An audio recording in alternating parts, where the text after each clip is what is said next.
guys, welcome back to another wonderful session where we're going to discuss some important questions related to social in this SprintX class, exclusively for those people who are aiming to score well or probably working on some strategy so that they could probably improve their score when it comes to social studies. So in this chapter, the very first chapter for economics, that's development, I'm going to help you take some of the important questions into consideration which might be expected for this year's examination, and we're going to analyze the pattern, and then I'm going to tell you what are the important points that you're supposed to keep in mind when you're supposed to answer a question.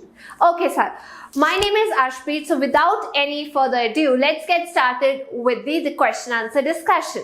Okay, so the first question is, compare India and Sri Lanka on basis of 3 indicators of HDI. Like I've been telling you guys time and again, guys, social studies no ratta. Guys, social studies does not always mean like you're gonna become Ghazni one day. So social studies is all about evaluating the facts. For example, whatever video you guys watch, it's always like you guys interpret the facts out of it. You get the best out of it and then, probably put to use the same sort of stuff. So in this case, it's very important that you guys know what is HDI, what does HDI stand for. So before we jump onto the answer directly, I would probably expect you guys to answer what is HDI. HDI stands for Human Development Index. So in this case, because GDP is of course not the only indicator that would probably reveal the real picture of what the country is doing, how well is it progressing, what are the fine parameters the government is working for. So in order to have a deeper insight of the people, their living standard, their life expectancy, literacy rate, whatever they are earning, it's important to take into consideration this special index, that is Human Development Index, right? So the very first introduction is going to be Human Development Index is used to compare the countries based on 3 fundamental parameters. The very first parameter is going to be, now they've also added or distributed the educational parameters into 2 dimensions, I would say. So the very first thing that they're going to stress is PCI in US dollars. So I'm going to tell you why we've been comparing, I've got this question time and again, that why is it US dollars that we use to compare the economies with? Why can't we use any other currency? Why is it that only and only we use US dollars? See guys, I'm going to put it right across the table and in a very easy format, that US dollar is a hard currency, whereas Indian rupee is a soft currency. Technically, it might sound really difficult for you guys to understand by what I mean to say when I use the term that, US dollar is a hard currency, whereas Indian rupee is a soft currency. Okay, so I'm going to explain you what I mean to say with it's a hard currency or it's a soft currency. When I use the word hard currency, that means that currency is probably more stable because the country does not have a lot of uncertainty associated with its political and social scenario. Like more stability is there in that country. The stock market is not prone to a lot of fluctuation. There's no appreciation or depreciation of the currency for that matter. Rather, the currency is smooth going. It's like easy to compare with because the political strength of that country or the political fluctuation is not to that extent what the other countries are facing. But in India, the political and the social situation has not been that certain and that stable over the years. So that is why Indian rupee, every now and then you see that either it's appreciating, or they use the word depreciating with respect to US dollars. So it's like going up, down. $1 is equal to 47 rupees, or maybe $1 is equals to 67. It's like appreciating or depreciating. So that is why we call Indian rupee as a soft currency and US dollar is the hard currency. But yes, there's a difference. Hard currency does not mean it is a very strong currency as well. So, okay, getting started here. So, the per capita income in US dollars, you're going to code this. The second feature is the life expectancy at birth. That's the second parameter related to HDI. And the third important parameter is literacy rate that they've divided into two columns, dimensions. The first is gross enrollment ratio, and the second one is the literacy rate for plus 15 years of age, because we understand a person is literate of 7 years of age if he can read and write in his own basic language, right? But in this case, the literacy rate is considered for plus 15 years, and then the second dimension or parameter is the gross enrollment ratio. With this, we can conclude, with these basic parameters, we can conclude the country's ranking, like how well the country is performing. The more or less the score is, the better performing the economy is.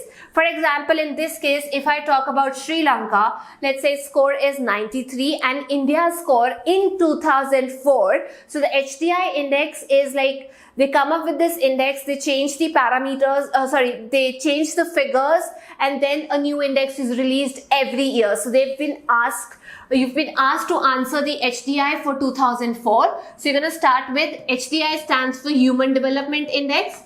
It has 3 basic parameters. You're going to first explain the 3 basic parameters and divide it. The third parameter, the education part, can be divided into into further 2 dimensions, and then you're going to analyze and compare. See guys, it's clearly mentioned you're supposed to compare. So when I say compare, please make a chart so that it becomes pretty obvious and clear for your teacher to go through the contents and the information supplied by you. So this is the first question that we're supposed to answer. Now let's go on to the second question set. Okay, what is Human Development Report? Again, this chapter is all about development, So what is Human Development Report? Which organization, now they've come to the point that which organization measures Human Development Report and explain the 3 measure indicators. So of course we know the answer to this question. You guys know every answer to every question is known to you guys, because you guys have gone thoroughly with this, gone through the syllabus. It's only how you're going to present your points. See guys, do you see that the question has been divided into 3 sections? So probably you can expect this question on the lines of a 3-mark question. Alright, so what is Human Development Report? First, we're going to explain Human Development Report is talking about, or it studies about the well-being of human beings based on various parameters. May it be education, may it be their health, may it be, so you have to underline, if you're writing it in this format, you have to underline the word parameters, and then if possible, please don't write it in commas. Try to write all these parameters in bullet points. For example, the first is health, the second is going to be education, third one is going to be per capita, and so on. You guys can go forward, right? So this way it's going to go in length, and of course it's going to be very easy for the teacher to reach out to that point. Second question that they've asked is, which organization measures HRD? So please don't jump to the answer that, HRD is or the report is measured or presented by UNDP. So that's not the case. Of course, it is presented by UNDP, but you have to make sure that you give its full form. That's United Nations Development Program is the authority that is concerned by, with respect to release of this report. And then coming on to 3 major indicators. So you have to make sure now you're answering the third part of the question here. So before you kickstart with these 3 basic points that you guys know, that quality of medicinal facilities available, the education level, that's here you are talking about the health. Here you are talking about the income, and here you're talking about the per capita income that you're going to compare, convert every country's per capita income in US dollar so that it becomes feasible and easy for every country to probably analyze their status with respect to other countries. So I hope this point is clear. So first point that you're going to give is you're going to put the heading, the 3 major indicators of HRDR. Number 1, first you're going to talk about health, then mention this code, then you're going to talk about education, and then you're going to quote this statement, and finally you're going to talk about income level and quote this statement, and that too done in US dollars. And here you go. So towards the line, towards the conclusion, you guys can of course mention that HRD is giving a better insight into the country's working as compared to gross domestic product or GDP, because this only and only measures the monetary value or considers or talks about the monetary aspect or the final cost of goods and services that are produced in the domestic territory of the country, but however ignores the human factor, which is well captured by HRD. Okay guys, so I expect this question is pretty clear to you. You've given a good introduction, then you've answered the second section of this question, and then you've highlighted the third section where you are going to put it in the pointers, like first is the education part, then you are talking about the health, and finally you are talking about the income part.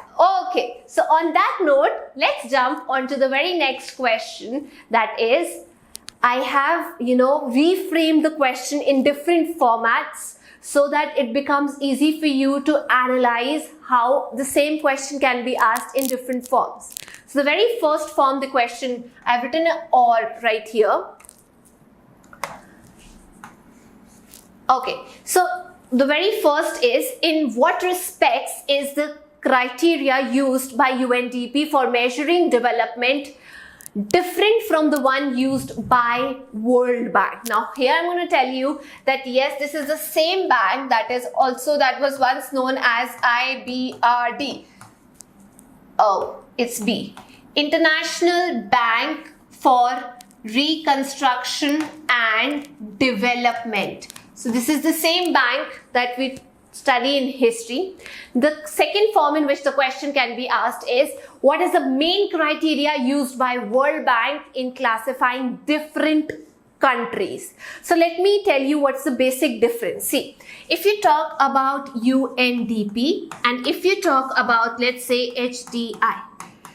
So UNDP is basically taking care of the human aspect, right? Their education, their living standard is all captured well. So yes, it focuses a lot on human aspect, but it's not HDI. I'm going to write here is World Bank. So this is UNDP and this I'm writing here is World Bank. So yes, when I talk about World Bank, it basically classifies the countries based on the per capita income a person is earning on an average rate, and then it categorizes countries if it's earning really, if it's a middle group country, if it's a high income country, if it's a low income country. So yes, in this the most important parameter is going to be income. Okay, the second format in which this question can be framed is, what are the indicators, what are the limitations of this criteria, if any? In what respect is the criteria used by UNDP for measuring development different from the one used by World Bank? Again, I have another set of questions for the same serving the same objective and the same answer. It's in what respect is the criteria used by UNDP for measuring development different from the one used by World Bank? You have to explain. Or you can also talk about what is the main criteria used by World Bank in classifying different countries. What are the limitations of this criteria? If any, in what respect is the criteria used by UNDP for measuring development different from the one used by World Bank? So, okay, let's first talk about World Bank. See, I told you World Bank is basically working on the per capita income. So, it categorizes the countries. The World Bank follows a fixed criteria to categorize the country, if it's a rich country, if it's a low income country, or if it's a very middle income country. So the average income or the per capita income is the criteria that they probably use to give data related to the living standard of people. Whereas when we were talking about UNDP, we were focusing on education, on their health, and even on their educational status. So it's just money that we talk about when we consider World Bank. So this is going to be the first point. It's going to be the criteria that they use to serve this purpose. Second point of consideration is, how do I define a rich country? So countries which had the per capita income somewhere around $10,000 and 66 per annum and above in 2004, according to the report of World Bank stated in 2006, is going to be a country that is categorized under rich category status. Whereas a low income category, now you're going to underline points here. Let me do that for you guys. Okay, so in this case, for example, we were talking about this. So when I said, yes, I have to work on rich countries, the per capita income is this much. So you can probably underline this context till here. And of course, you are supposed to tell that you are talking about which year. The reference year is 2004, because anyway, it's going to improve. The income is certainly going to go up. And if I talk about low income, it's going to be the per capita income of $825 or even less. Again, in which year? That's 2004. But this was stated according to the World Bank. WDR stands for World Bank Report 2006. Now, this has been demarcated and the section has been answered accordingly, like rich countries, poor countries, what is the criteria. I am not cooking, I'm not making khichdi out of it. I'm offering you, starter, then main course, and then I'm going to jump onto the Swedish section. So it's like nothing is going to come in a package. It's like a surprise package that's going to come your way. So you're supposed to surprise your teacher with the way or the answer, how you're going to present the answer. That's going to make a lot of difference. Then what is the limitation? Since they talked about, and why I have differentiated it, because every question was expecting the answer in a very different format. So I have got the important points, and you can adjust them according to the need of the question. So they were asking what is the limitation in that case. So the limitation of this criteria is that average income. See, if you talk about the average class height in maths or maybe average score of the class, so that might not be the real score, because it actually hides the, it's not giving the distribution of income. It hides important factors. For example, the people who are earning really well, their wealth and other status might get distributed and compensated. In the end, you guys are going to get a fixed average anyway. But in this case, it's like a limitation for that country, because it's like higher the average of income you guys have, it's not going to be sure that yes, the wealth is distributed equitably. So though we try to make it as precise as possible, however, the limitation is that average income, or maybe what you call it as the per capita income, is not the only factor that we take when we talk about development. Guys, here we have to understand, since we guys are focusing on development, we are talking about development and not just growth.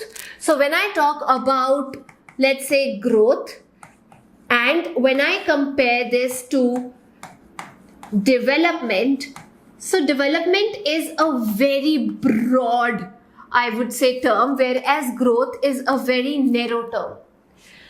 Growth is only an increase in number. Your number is going to increase, your quantity is going to increase, but your quality is going to increase or not, it won't reveal that anyway.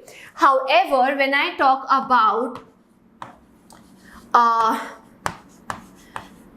development, so this kind of has a quantitative and a qualitative touch attached to it. That means it's going to cover what is the number, how is the number increasing, and to what extent is it increasing. That means the vertical and the horizontal aspect is going to be covered anyway if we talk about development. So if you talk only and only about the income factor that World Bank considers, that's not going to serve the purpose or definition of development. So this factor sort of hides a very, very, very important factor, that is distribution of income. So you're supposed to underline that it hides, you're supposed to underline this factor.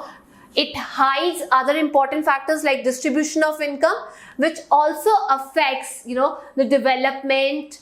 High average income along with equitable distribution of income is considered favorable for development. That means you are supposed to have a average income that's yes high, and yes, you have to ensure that that high average income is not just because some people of the country are earning really well and the others are not. So in addition to the higher income, average income, it has to be an equitable distribution. So you've suggested a remedy here. So this is going to be a remedy that you have given and put forward, that the picture is going to be made very clear this way.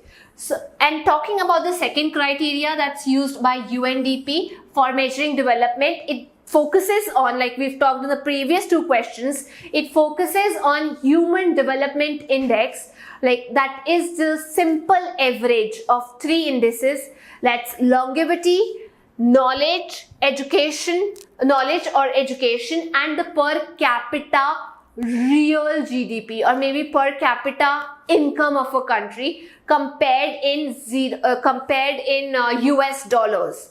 So different countries are rated on the basis of HDI index. The range is going to be between 0 to 1. However, yes, we've talked about ranking the countries, but that has nothing to do with the range. That's between 0 to 1. So if you are on the good side, let's say +5, that means you're doing really well. Like it's like 0.8. All the Scandinavian countries who have good women empowerment, women participation, like human development factor is really good in those Scandinavian countries, maybe Norway, Sweden, Denmark.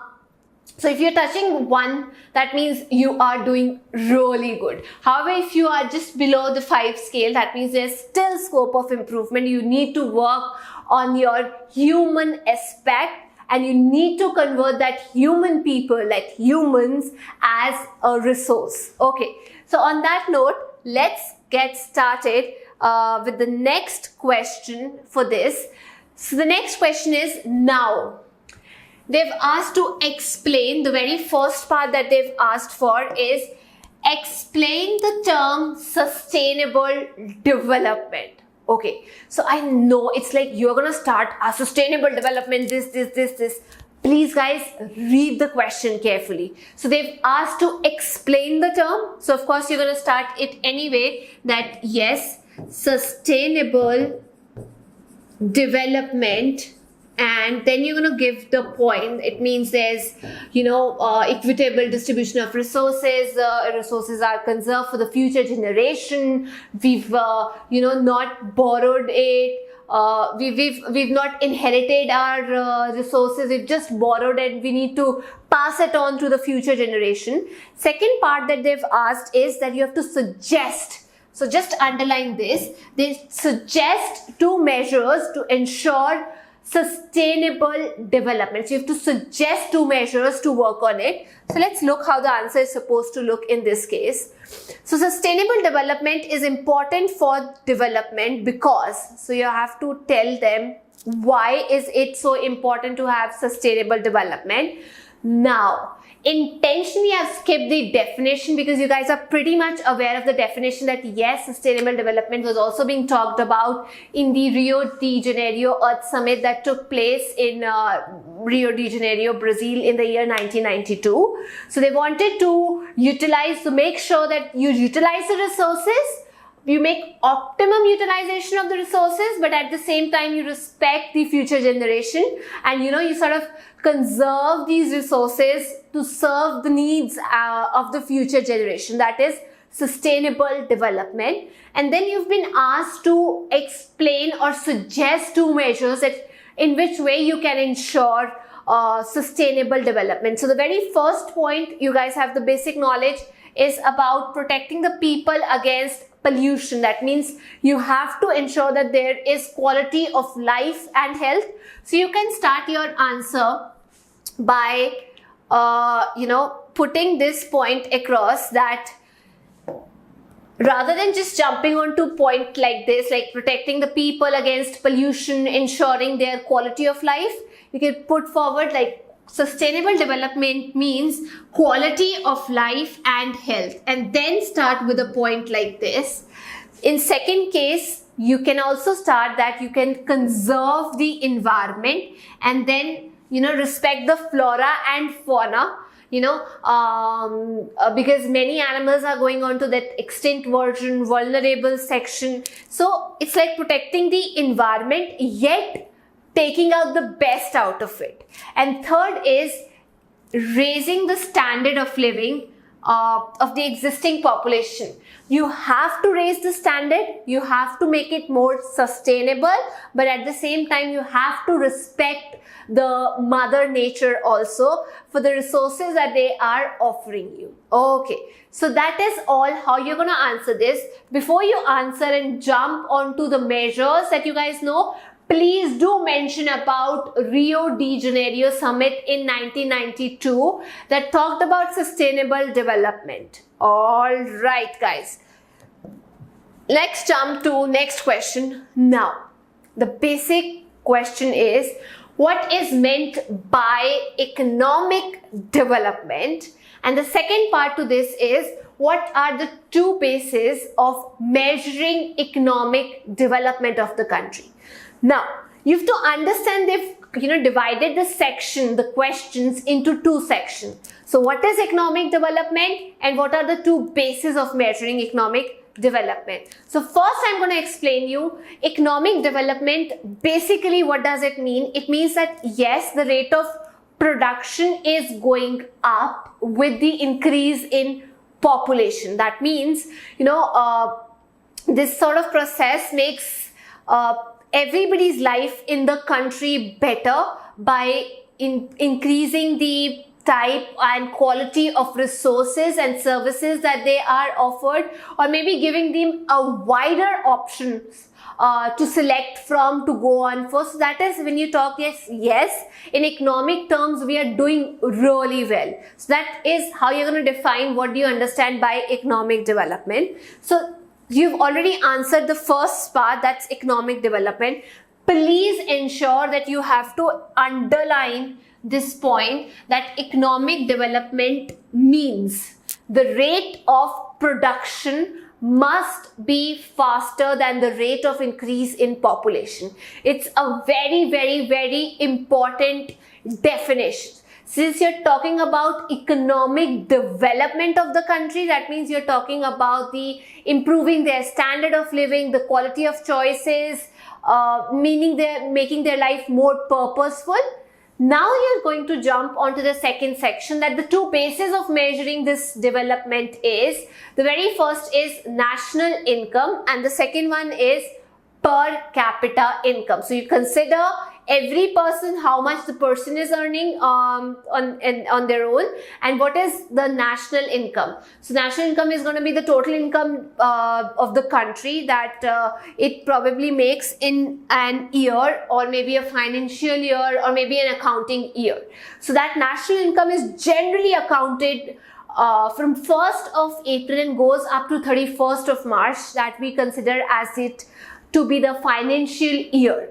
Okay, on that note, let's jump on to the next question. You have to identify the different thrust areas of human development. So what are the areas that you're going to focus when it comes to human development, and yet which of them plays the most significant role in the development? So talk about the thrust areas of development, and yes, which of them plays the most significant role. So two sections, you're going to answer it accordingly, divide it into two phases. So the very first one is, see, human development means you're putting the person right in the center. It's like a human-centered approach. Everything is, people are put at the center. It focuses more on people. It's concerned with their well-being, their needs, increase their choices. And the purpose is also to create a condition in life that would probably help them improve their own existence, and there's a purpose given to their life so that they can cherish it all the way. So that is like a human-centered approach. So you've talked about human development. So it has this development, keeping humans at the center. So of course it's going to be a very, very wider term. It's a very wide term. So it includes your economic development, it has some political aspects associated with it, educational aspect associated with it, it's your health, it's your longevity to your life. But yes, it enhances the human development. Of course, it aims to make human capabilities enhance the human capabilities to the extent that we can, not only improve their livelihood, but also work on the fact that we offer a very decent standard of living. So for all the conditions that we've talked about, the most important condition, for example, it's like we have to talk about well-being, their needs, their choices, aspirations, like we just talked about. So here you've clearly defined in this paragraph, you've clearly defined about the thrust areas. Here you go, these are the thrust areas of human development. Now, which of them, of course, plays a very important role? So the very important role is being played by, like, every factor has a very important role to play. But yes, working on their health and education status is going to make human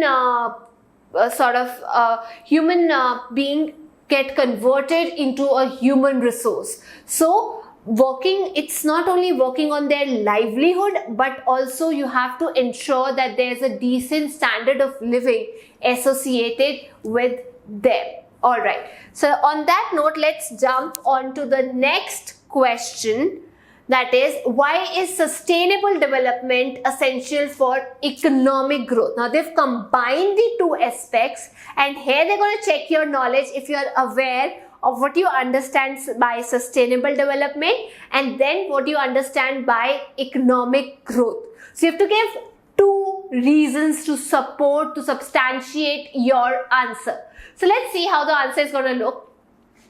Anyways, sustainable development is important for any kind of development. Why is it so important? Because if you have good sustainable development, you can have a decent standard of living. You have a very good environment to offer, to get resources for, and you have a very good, standard of living that's going to improve your choices, your well-being, and stuff like that. So because of human development, even if you don't know the answer, guys, when you are reading the chapter, please don't stick on to cramming every section. Just try to focus to just remember all the key points. So in any case, if I was not aware how I'm going to substantiate my answer and relate it with economic growth, so every point can be associated with monetary value, can be given to every point. If you're protecting the people against pollution, that means you're ensuring that yes, they have good quality of life and health, and if they have good quality of life and health, automatically they're going to do well with themselves and to the country. Second, if you're going to conserve the environment, anyway you're going to add to the monetary value of the country, because then you can extract for long from the nature. And third, if you are raising the standard of living of the existing population, how can it be done? It's through the sustainable development. So if you are increasing their standard of living, they'll go out in the market, they can buy stuff for themselves, which is going to make circulation of money go really easy, and slowly and steadily everything is going to get on path, and the economy cycle is going to go really smooth. It's going to go really easy. So that is how these 3 points that were basically related to sustainable development have been very smartly associated with economic growth. So we talked about development and we jumped to the growth aspect. So growth is just increase in number, but development has qualitative and quantitative aspect associated with it. So this is how you can frame an answer. If you know something related to sustainable development, you can mix and match and associate terms related to economic growth, like I just told you. Alright guys, so on that note, we are going to talk about this question.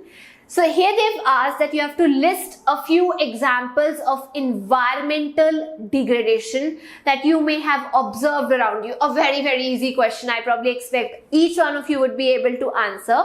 So before you jump onto the answer, please don't do that. It's like you're going to make a big blunder. See, you please explain what you understand by environmental degradation. When you don't make proper use of resources, a simple definition is going to make things work. So the more easy you go, the more marks you guys can probably fetch. So start off your answer by giving a good explanation of what you understand by environmental degradation. So give it in few lines, quote your statement here, and then tell that yes, now you're going to quote few examples that led to environmental degradation that probably you've observed around you. For example, there is decline in the level of underground water in India. So we've degraded our system, our resources, our water table to the extent that yes, because of all that irrigation facilities, we have gone to the extent that there's complete decline in the water table, to the extent you can't even get drinking water, and women have to walk for miles together to get water for drinking water for their family. And second important point that you can mention here is that there's exhaustion of the natural resources, there's indiscriminate use of natural resources that you've seen around you. So these are the 2 basic points that you can answer. But don't stop there. Please conclude. So a question like this should be concluded that all this greed is going to make us land in a situation where the day is not far where all the resources are going to get exploited, and we're not going to be having any resource for our future generation. Thus, we would be defeating the very definition of sustainable development. Alright, so let's get on to the next. So very important question for this slide, for this video is, Earth has enough resources to meet the needs of all, but not enough to satisfy the greed of even one person. How is the statement relevant to the discussion of development discussed? So I'll tell you this. However bad your stomach might be, however upset your stomach might be, the minute you guys are offered, Uncle Jack's, Domino's, dosas or stuff like that, it's like always gotta be, you're gonna cherish it, you're gonna enjoy having it. So similarly, see, it's like enough for everybody's and you're gonna upset it anymore, way too more. So you have to make a choice of what is best for you. You have to make a smart move.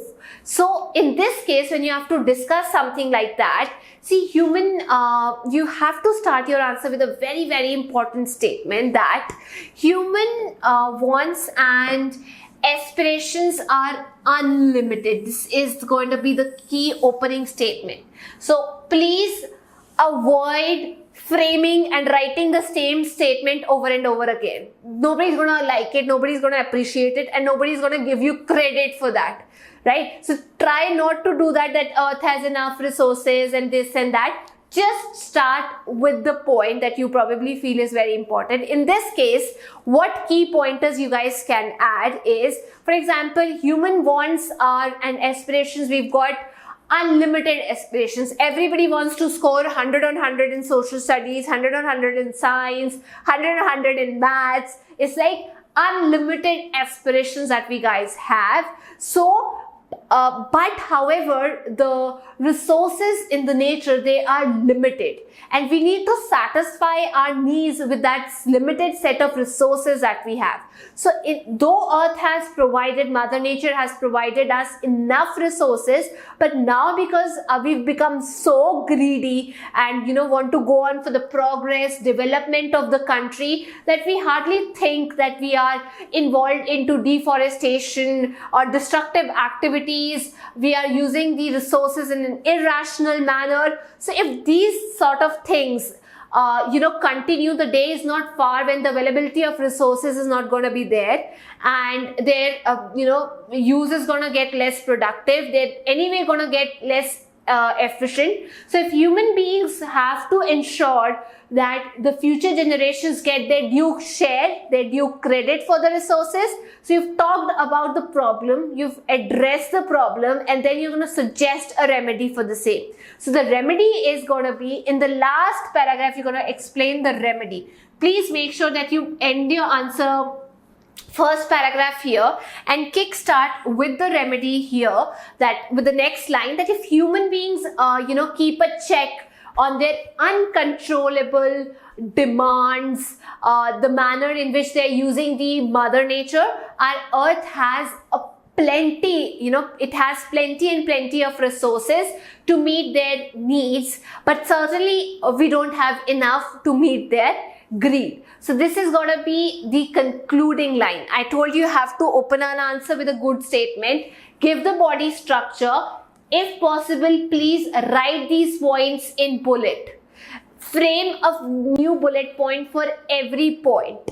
And then you have to give a good conclusion that if human beings, keep a check on their uncontrollable manner, if they, don't check of how they are using those resources, anyway, they're going to distort or, finish off all the resources that they have. Okay, so that's all for this question. Next question is, why is the issue of sustainability important for development? Okay, guys, so I'll give you a minute to think over it. Haven't we covered this question like a minute ago or something? Like, why is the issue of sustainability important for development? So yes, we did answer this, but now I'm going to frame it in a very different manner. So yes, sustainable economic development has been defined that, it's about development can only be done if we probably meet the needs of the future generation without compromising on the needs of the future generation. So why is there this issue of sustainability? important for development. Again, read the question and then try to answer that. It's gonna help. That there should be the important points is there should be a sustained rise. If there's no sustainability, no development is going to take place. By which I mean to say there should be a very, not eradicate. Initially you can't go up and down. It's like fluctuation should not be there. It should be a very sustained, even the pickup should be slow, but it should be more or less a very sustained rise of per capita income and economic welfare here. Sustained rise. And the second point is the natural resources. So since we're talking about sustainability, natural resources anyway are going to come into picture. So natural resources should be rationally used in a manner that they are not exploited. So yes, we've answered sustainability. We've given a good introduction by giving the definition of sustainable economic development, and then what are you going to talk in sustained increasing the per capita income, and then the way you are utilizing the national resources, and that's it for the answer. That's what they have been expecting you to answer.